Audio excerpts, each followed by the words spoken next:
When I didn't have my end game dialed in, I heard lots of objections.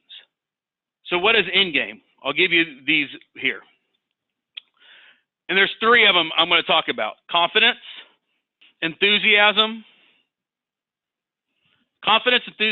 and positivity. I learned that when I'm confident and I have enthusiasm and I'm positive, I hear less objections than when I'm less confident, low energy, more negative. I hear lots of objections. And so what you want to do is you want to focus on these things. Confidence by knowing what to say, when to say, how to say it. You can say it with energy. You can say it with passion.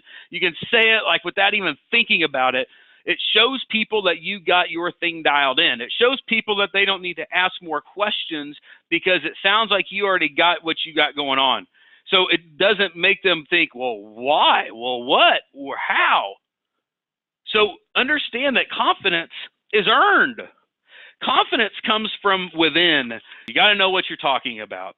You got to be able to instill in them that you got this. And it comes from a lot of different ways. I'll tell you this, enthusiasm helps with confidence. Enthusiasm is the number one thing that the greatest salespeople have that I have found. You can have nothing else but be excited. You'll sell stuff. You'll sell it as long as you're enthusiastic. But I will tell you that if you can become the most positive and enthusiastic person you know, your income will skyrocket. And because in sales and in dealing with the public and dealing with people, they need these things to be able to give them the warm and fuzzies to be able to get them to take the action that we know that is good for them.